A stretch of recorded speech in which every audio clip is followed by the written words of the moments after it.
Some companies dominate their industries for decades, making billions in revenue and employing tens of thousands of people. Yet within just a few years, these titans of business crumble into bankruptcy.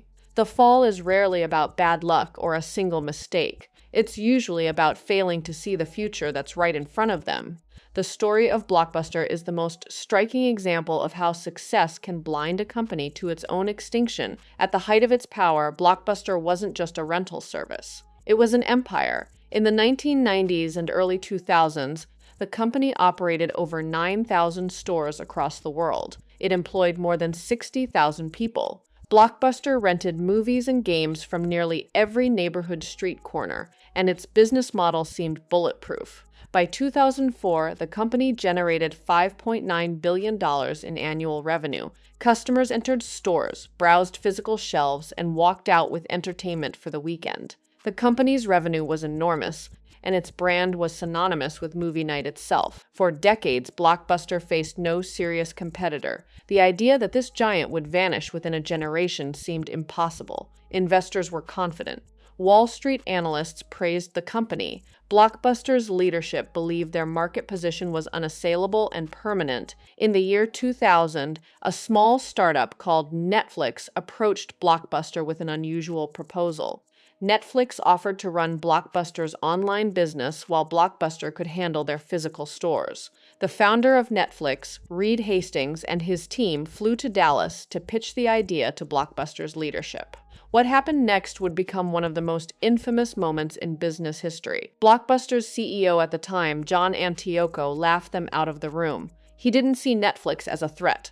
Netflix was losing money, and renting DVDs by mail seemed slow and inconvenient compared to walking into a store. Blockbuster executives believed their physical rental model would remain dominant for decades to come. This decision to dismiss Netflix would eventually cost Blockbuster everything, the slow-motion catastrophe. What Blockbuster's leadership failed to understand was that technology doesn't care about past dominance. By 2007, Netflix had pivoted to streaming. Customers could now watch movies instantly from their homes without waiting for a DVD to arrive in the mail. Blockbuster finally launched its own streaming service in 2007, but by then the window of opportunity had already slammed shut.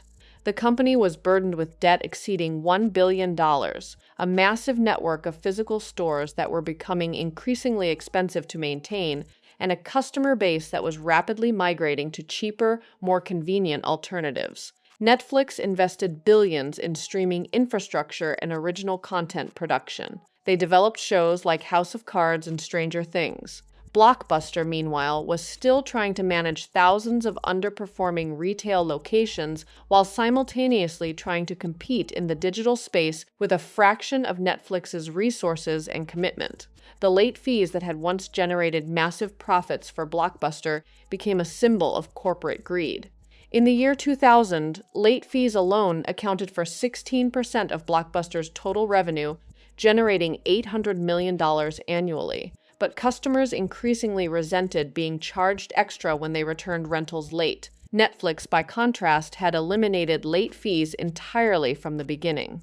It was a simple feature that seemed modest, but it resonated deeply with consumers who were tired of unexpected charges. When Blockbuster launched a No More Late Fees campaign in 2005, customers discovered the fine print revealed hidden charges like restocking fees. The campaign backfired spectacularly and damaged the brand's reputation further. Consumers felt deceived. 47 state attorneys general investigated the company's misleading marketing.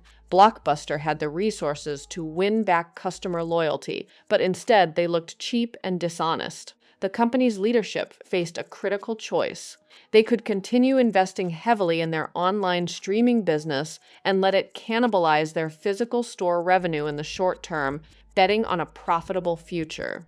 Or they could protect their existing stores and late fee revenue, which meant maintaining their focus on a dying business model. Blockbuster chose the latter.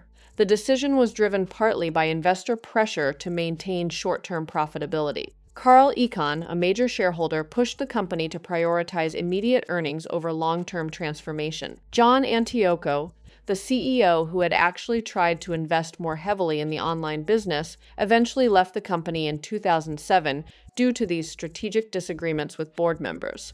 In 2008, James Keyes became the new CEO and made a statement that would haunt the company forever.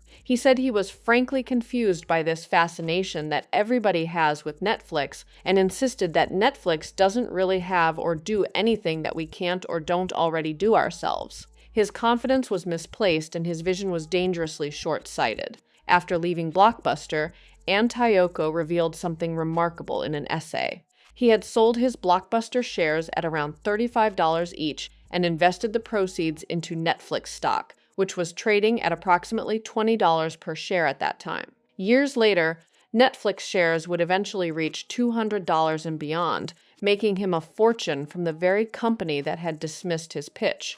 The irony was complete.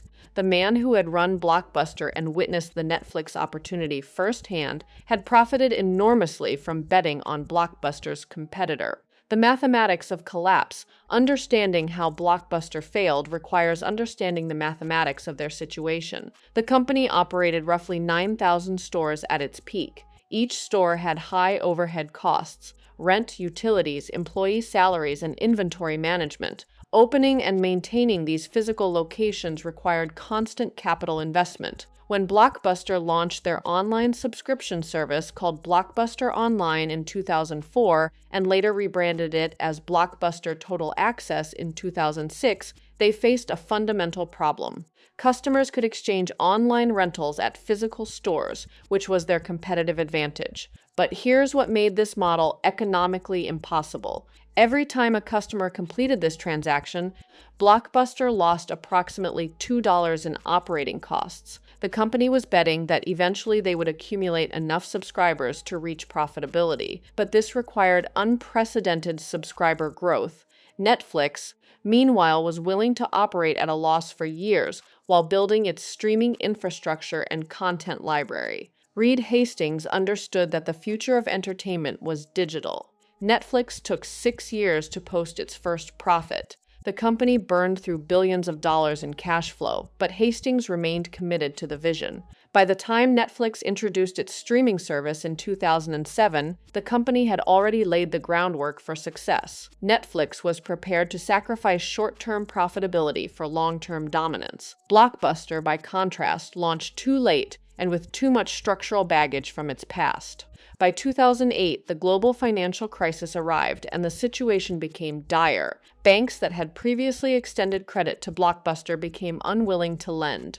The company desperately needed financing to restructure its operations and pay down debt, but Wall Street had turned its back. With $1 billion in debt and rapidly declining revenue, Blockbuster had no choice. In 2010, the company filed for Chapter 11 bankruptcy protection. Netflix, meanwhile, hit 20 million subscribers that same year and began expanding internationally. The contrast was stark and instructive. Blockbuster was valued at just $24 million in bankruptcy, while Netflix's valuation had climbed to $13 billion. A year later, Dish Network bought the remaining Blockbuster stores for just $320 million. Lessons. From extinction, the Blockbuster collapse represents a pattern that repeats throughout business history. Successful companies become infected with overconfidence. They mistake past success for invincibility. They believe their business model is permanent and their customers will always need them. They optimize their existing operations rather than questioning whether those operations remain relevant. And critically, they move too slowly to adapt when disruption arrives. Markets change faster than legacy businesses can transform themselves. When leadership finally recognizes the threat, they often make panic-driven decisions rather than strategic ones.